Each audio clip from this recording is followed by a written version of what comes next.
안녕하세요. 제도권 주식 분석입니다. 한국 주식으로 만든 코리아 슈드가 상장했는데요. 여러분들 ETF를 투자하시기 전에 정확히 어떤 상품인지를 알고 내 돈을 투자하시는 게 제일 중요하거든요. 제가 아무도 말해주지 않는 그런 포인트들을 직접 준비해서 여러분들께 설명해 올리도록 하겠습니다. 자, 먼저 미국 슈드를 한번 종목 선정 과정을 다시 한번 살펴볼 필요가 있는데요. 정리할 겸 들어보시면 좋겠습니다. 한국과 미국의 유니버스라고 하는 이 달걀 담는 바구니의 차이가 있거든요. 보시면 시가총액과 배당이나 거래, 기타 이런 정서적인 부분들도 참고가 되는데, 일단 시가총액만 넘어가게 되면은 바로 이제 배당이라는 필터링을 거치게 됩니다. 10년 연속 지급했느냐 안 지급했느냐가 종목 수로 나누어지게 되고, 그 다음부터는 최종 선정 과정까지 100개 종목이 선정이 되고 100개가 분산 투자되는 그런 컨셉인 거죠. 아시다시피 리츠는 제외되고요. 종목별로는 4% 캡, 그리고 섹터별로는 25% 캡이 있는데 이 부분이 코리아 슈드에는 없어요. 뒤에 하나씩 설명드릴 겁니다. 하나씩 더 깊게 들어가 보면 일단 종목 선택 전략에 대해서 장기적으로 검증될 수밖에 없는 전략이 또 디테일하게 들어가 있습니다. 일단 시가총액, 그리고 거래량, 그리고 부동산 제외되어 있다라는 거. 자, 그리고 수익률로 랭킹을 산정해서 50%만 선정 유니버스에 들어간다라는 건데, 이 IAD가 되게 중요합니다. 예측할 수 있는 배당 수익률이거든요. 이것도 한번 보실 수 있을 것 같고 뒤에 설명드릴게요. 자, 그래서 일단 부채 대비해서 FCF라고 하는 자유현금 흐름이라고 하거든요. 그러니까 돈을 갚아야 될 돈이 너무 많으면 좀 불리할 수 있겠다라는 거입니다. 그래서 자본 환원율, 수익성을 얼마나 보느냐도 일부 들어가 있기는 해요. 그래서 섹터별로 캡을 정한 다음에 상위 100개를 선택하게 되고, 이제 200위 안에 들어가 있으면은 계속해서 유니버스 안에 들어갈 수 있겠다라는 겁니다. 조금 더 디테일하게 살펴보면은요, 실제 이제 종목 선정하는 과정을 거의 논문 쓰다시피 한 그런 내용인데요. 총 4가지의 구성 요소들을 깊게 보겠다라고 써 있습니다. 첫 번째는 말씀드렸던 것처럼 이제 프리 캐시플로우입니다. 부채 대비한 건데, 돈을 갚아야 될 게 너무 많다 보면은 일단 좀 불리할 수 있겠다라는 거고, 종목 선정 과정에서.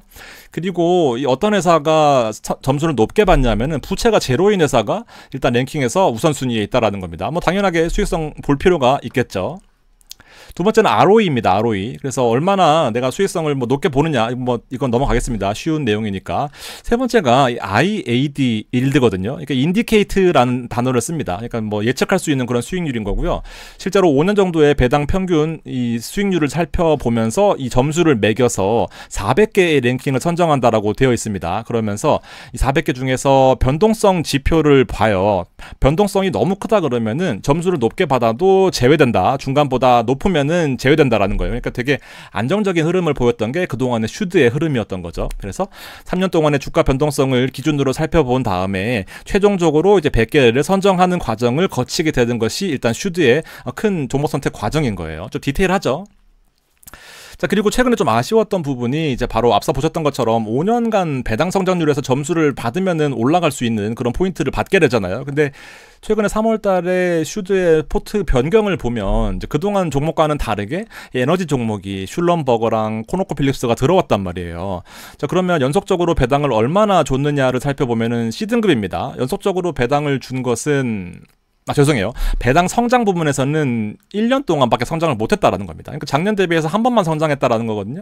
자, 5년간 배당 성장률이 포함되지 않기 때문에 약간은 또 약간 아쉬운 부분들이 있어요. 연속적으로 배당 준 것은 35년이기 때문에 일단 평균적으로 3년 정도 준다 섹터가 라고 봤을 때는 분명히 좋은 성과이기는 하지만, 일단은 성장률 측면에서 좀 아쉬웠기 때문에 변동성이 좀 증가되지 않았나라는 그런 생각이 듭니다. 완벽할 수는 없겠지만 이런 것들이 최근에 또 아쉬운 점이 있었어요. 자, 이제 코리아 슈드를 비교해 보겠습니다. 마찬가지로 앞서 보셨던 거를 기억하고 계시면 좀 이해가 편하실 텐데요. 자, IAD가 중요하다고 말씀드렸습니다. 큰 틀에서 한국판으로 상품 설명서에 나와 있는 내용을 살펴보면 일단 다우존스 코리아 디비던드 30 지수를 추종한다라고 되어 있고, 주식의 60% 이상을 투자하게 되어 있는데, 이거는 기본적으로 자본시장법에 나와 있으니까 넘어가도록 하고, 지수를 어떻게 선정하느냐를 보면은 국내 코스피 상장된 종목 중에서 연 배당률 상위 종목을 대상으로 4가지 펀더멘탈이 똑같은 거예요. 지금 보면은 아까 처음에 이제 숫자 보여드렸던 것처럼 연속적으로 10년 이상을 배당 실시한 기업, 그리고 시가총액이 1조 이상, 생각보다 허들이 높아요. 3개월 동안 거래 대금, 이건 당연히 충족이 되겠다라고 생각하고, 일단 한국 시장에 상장한 보통주입니다. 우선주 제외되는 거죠. 리츠 제외되고요. 그래서 종합 순위로 30개를 편입합니다. 일단 30개 종목이라는 걸 알 수가 있죠, 이름에서. 그래서 100개보다 일단 적어요. 자, 그리고 40위 안에 들기만 하면은 지수에 계속 포함된다라고 써 있습니다. 이게 되게 약점인데요.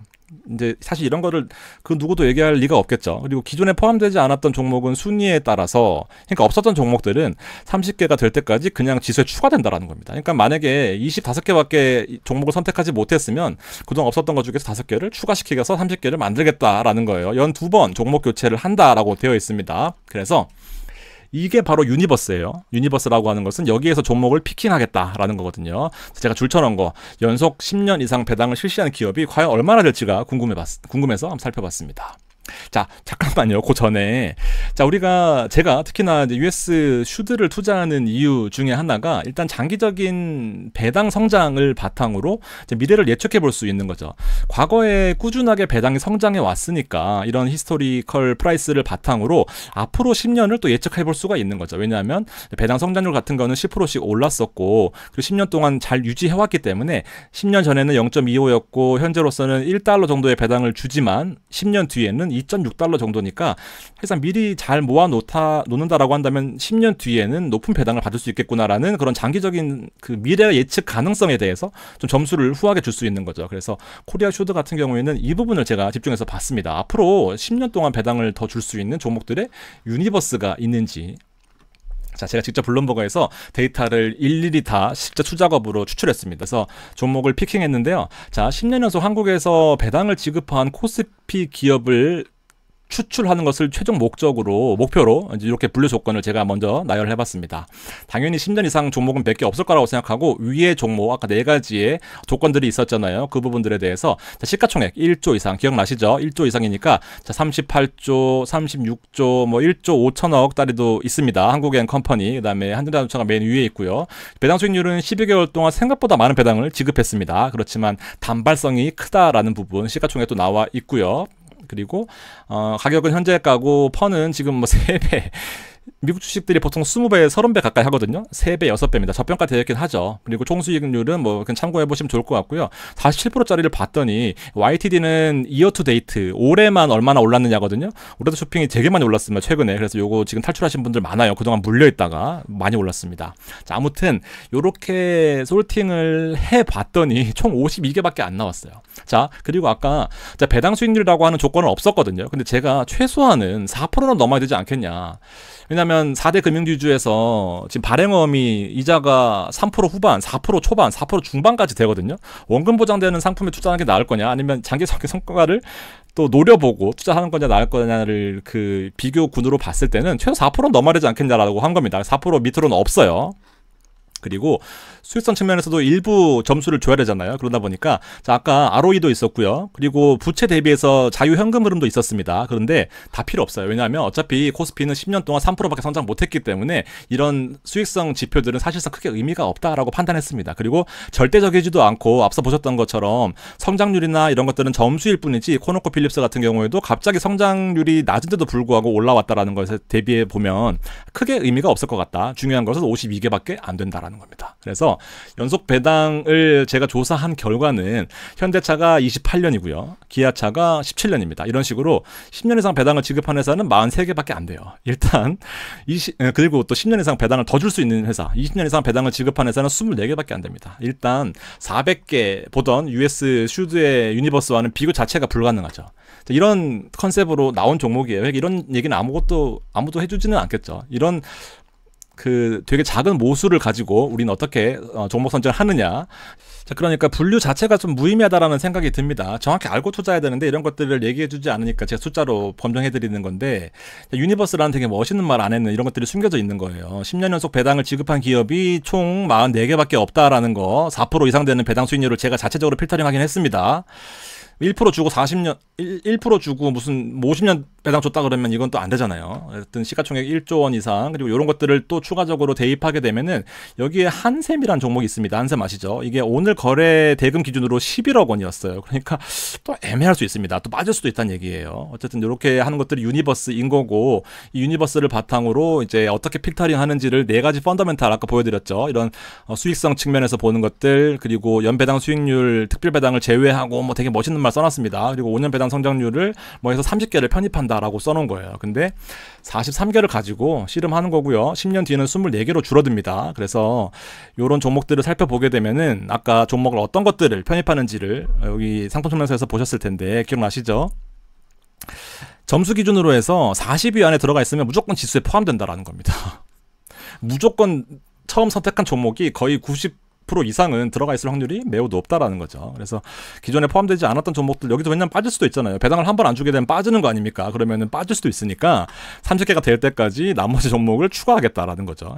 사실 빠져나갈 구멍들을 잘 마련해 놓은 것 같습니다. 신규 점수가 같을 경우에는 뭐 이렇게 한다라는 겁니다. 그러니까 여러분들이 투자하시게 되면은요 이런 것들이에요. 결국 아까 상품 설명서와 이제 실제 지수 구성 방법의 내용들을 살펴보면은요 이 네 가지의 데이터를 여기에 이렇게 유니버스라고 해놓은 거고요. 10년 이상 배당을 지급한 거, 그다음에 1조, 그다음에 뭐 거래 대금으로 10억 이상 되는 거, 이게 1빌리언이 10억이니까 10억 달러 보시면 될 것 같고 한국 상장된 거이어야 된다. 그리고 반드시 한국 주식이어야 된다라는 거.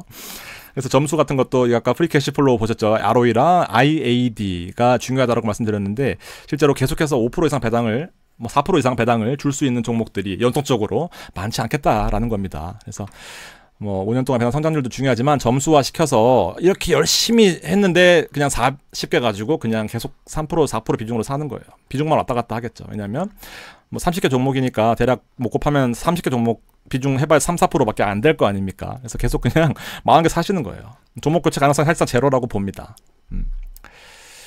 우리나라의 또 대표적인 이 고배당주가 플러스 고배당주라고 있거든요. 제가 1월 달에도 방송했고 작년에도 방송했었는데 1월 달이 한 이쯤이었던 것 같아요. 그러면 주가 최근에 많이 올라가는데 아무래도 우리나라도 최근에 배당에 대한 관심이 좀 많이 늘어나다 보니까 배당을 주는 기업들이 늘어났죠. 예전에는 아무래도 우리나라 기업들은 전통적으로 살아남은 기업들은 오너 기업들이 많다 보니까 이제 오너한테 약점이 뭡니까? 대주주인데 배당을 주게 되면 개인 소득세가 많이 나오게 되잖아요. 그래서 배당을 좀 꺼려하는 그런 경향들이 있었는데 국가에서 세제 혜택도 많이 주고 여러 가지 또 제재도 가하다 보니까 배당을 좀 주는 형태로 좀 바뀌어서 최근에 주가가 24년부터 많이 오른 그런 케이스가 바로 고배당주의 컨셉입니다. 보면 다 똑같아요. 다 그냥 이때 제가 포인트가 삼성전자 하락할 때 올랐던 포인트를 말씀드렸었나 보네요. 종목 보면요 다 똑같아요. 다 그놈입니다. 아까 그거랑 구분할 수 있으실까요? 없어요. 다 똑같습니다. 대부분 금융업이고요. 금융업이 50% 이상 넘어갑니다. 그러니까 섹터별로 캡을 씌워놓게 되면 이 상품 지수 구성 자체가 안 되다 보니까 US 슈드는 섹터별로 25% 캡을 씌웠지만 우리나라 슈드는 섹터별로 캡을 씌울 수가 없다라는 거죠. 그래서 종목들 다 비슷할 거고요. 결국 통신이나 보험업종 보면 다 똑같습니다. 이런 것들로 들어갈 거예요. 그래서 제가 두 가지를 이렇게 몰래 캡처해왔거든요. 구분하실 수 있으실까요? 어떤 게 K 슈드고 어떤 거가 플러스 고배당주인지 조금 보면 아실 수 있을 것 같긴 한데 아무튼 거의 똑같다라는 거죠. 선택을 어떤 것을 하더라도 무방합니다. 컨셉 자체가 국내 주식의 매매 차익은 비과세 장점이 또 있죠. 그래서 커버드 콜이라는 선택지도 존재하기 때문에 저 같으면 안 할 것 같은데 한번 좀 고민해 보실 필요가 있다라는 거고 보수는 플러스가 더 쌉니다. 그리고 배당 수익률의 예측치는 한 4.5에서 한 5.5 정도 사이를 왔다 갔다 할 것 같아요.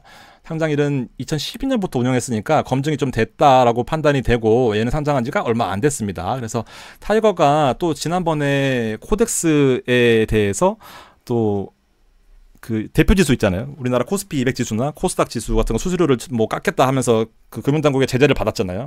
남의 거 뺏어 먹으려다가. 근데 지금 보면 또 플러스 걸 또 뺏어 먹겠다라는 겁니다. FM 가이드의 지수를 낮고 더 낮다라고 표현하는 것 같은데 저도 통계를 좋아하지만 데이터는 가공하는 사람 마음이거든요. 실제로. 그래서 제가 근거를 늘 보여드리는 건데 보면 플러스 고배당주도 오는 배당 성장률이 나쁘지 않아요. 그래서 한국 상장된 종목들의 배당 성장률이 얼마나 되는지 궁금하실 텐데 생각보다 많이 올라오고 있다라는 거죠. 물론 1년은 좀 작긴 하네요. 이렇게 좀 보시면 좋을 것 같고요. 다 비슷하니까 얘가 나쁘다는 게 아니라 똑같은 겁니다. 결과적으로. 그래서 미래셋이 이렇게 또 공격을 하니까 왜냐면 K슈드로 고배당주에 비교를 하면서 이렇게 했거든요. 그랬더니 이제 그 플러스에서는 백테스트가 여기다가 앞선다라고 하니까 이제 플러스에서는 12년 동안 운영해서 검증이 됐다라고 또 이렇게 또 아닌 밤중에 홍두깨? 이런 건가? 또 그런 느낌이 좀 없지 않아 있다라는 겁니다. 그러니까 비슷한 상품으로 계속 이렇게 경쟁을 하다 보니까 자꾸 잡음이 나오는 것 같습니다. 솔직히 좋은 상품 남들과는 다른 컨셉으로 계속 한 번씩 좀 내놨으면 좋겠는데 비슷한 거 이름만 바꿔 나오다 보니까 좋은 것만 보지 마시고 뒤에 가려진 이면들도 좀 참고하시라고 준비를 해봤습니다. 고맙습니다.